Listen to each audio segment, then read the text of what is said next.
Hello, I'm Sophia McFadden-Keesley. I'm the first year experience librarian, and I'm going to be talking about the TRAAP method. If you have any questions about this, you can contact me at semcfadd@umich.edu. All right, so let's get started. So first off, what is the TRAAP method? The TRAAP method is a simple acronym that can be used as a tool for evaluating information and determining if you're heading toward a research trap. So each letter in TRAAP represents a criteria by which to measure the reliability and appropriateness of sources. The TRAAP method was an adaptation of the TRAAP method test, which was developed at the Merriam Library in California State University, Chico.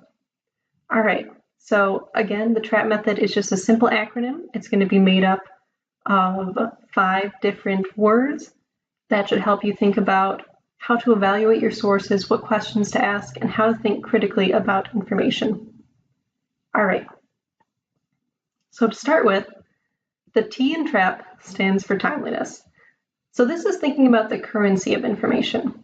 Questions I want you to ask yourself are, when was the information published or posted?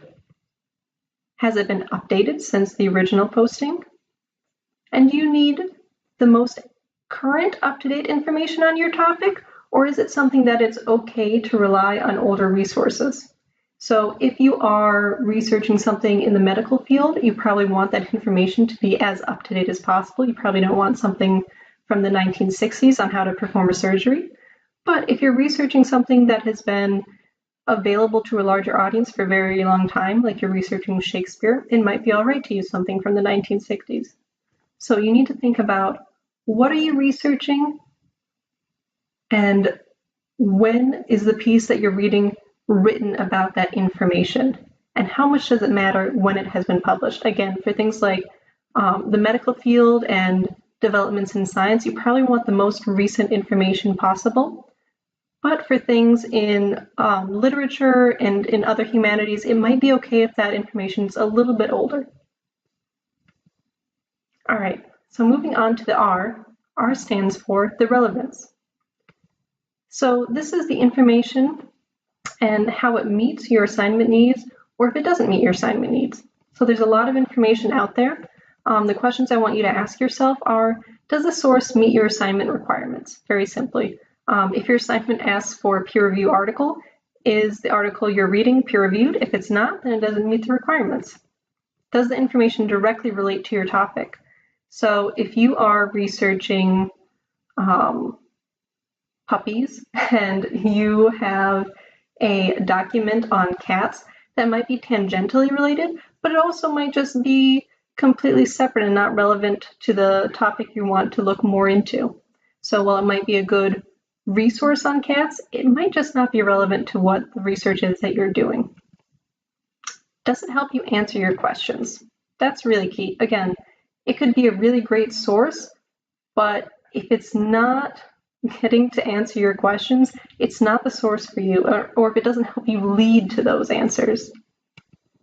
Then finally, have you looked at other sources to find the best one? Even if it does do these top 3 requirements, it meets your assignment needs, it directly relates to your topics, and it answers a question, it might not be the best source still. It might take a while to answer your question. It might be, again, just sort of tangentially related. You might have to keep digging for the most accurate and the most relevant source. All right, so the next one is the first A, and that is authority. The source of the information. So for this, you're going to want to think about, who is writing this? Who's the author or the publisher? What is their intention with the work they're writing? Do they have a history of writing very liberal pieces, very conservative pieces? What are they intending from the publication? And then, are they qualified to write about this? So this differs very widely depending on what subject area you're studying. But for instance, if you are studying the field of psychology and you're reading an article about child psychology, it's probably best if that person that's writing the article has a PhD in psychology or psychiatry or something related to counseling, related to that work, and not a undergraduate degree in mathematics or something, which could still be helpful, but you have to think about who is this person trying to convince you of something and what credentials do they have. Sometimes this is more important than others, like I said, with the field of psychology, with the field of science. If you are just reading opinion pieces and you know that they're opinion pieces, that's okay as long as you're aware that that's that person's opinion and it's not necessarily backed up by fact. All right, so the next A is accuracy. This is the reliability and correctness of the information. So questions to ask yourself are, is the information supported by citations or other evidence? Again, is this person just writing an article and using their own opinions, or are they backing it up by other research done within the field, other credible sources? Can you verify the information with another source? So not only are they citing people in their own writing, but are other people citing them? Do other people corroborate what they're saying? This is just, again, making sure that the information is as accurate as possible. As much as I would like it to be that all the information out there is accurate, it's not true, and it could be that people are purposefully trying to mislead you and having misinformation or fake information, or it could be just accidentally. They accidentally wrote that 2 + 2 = 5. Even if they're an authority within the subject area, people can still make mistakes. Double check everything, fact check the information, make sure it's as accurate as possible, and make sure it's being represented in the best way. All right, so talking about being represented in the next way, let's talk about purpose. The reason the information exists in the first place. So for these questions to ask yourself, I want you to think about, what is the purpose of the information? To inform, sell, persuade, or entertain you? Is the information given as fact or an opinion?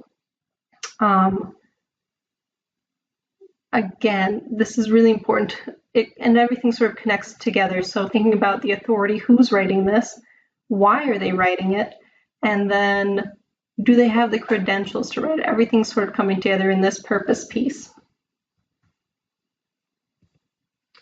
Is the author or publisher biased or unbiased towards the subject matter? Now, there are different degrees of bias, and I just want to say too that pretty much everything you're going to read is written by a person, and all people are biased to some degree. So even if they're intending to be as unbiased as possible, they're still going to represent the information in a way that's trying to convince you of something. And it's fine and it's important that pieces be written in this way so that they're interesting and that they have a purpose, but you just need to be aware of what that purpose is. You can agree with it, you can disagree with it, but you need to be aware that someone is trying to convince you of something, sell you something, or inform you about something. As long as you're aware of it though, that's fine and you won't fall for a trap. All right, so just to go over everything again, there are the 5 parts of TRAAP: timeliness, relevance, authority, accuracy, and purpose. And what I'm getting at with all of this is just the idea that you need to think critically about the information you take in. Think critically about everything. Just think, what is the intention of this? What is the purpose? When was it written? Is this really the best piece for the paper you're writing? Just think critically and ask yourself these example questions I've come up with, but also just ask yourself questions in general about if this is the best information source for you. All right, if you have any questions, please contact the library at askthemardigian@umich.edu. And that's if you have any questions on evaluating information in general or any questions pertaining to the library.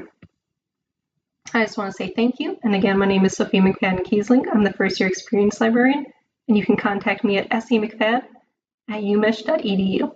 Thank you.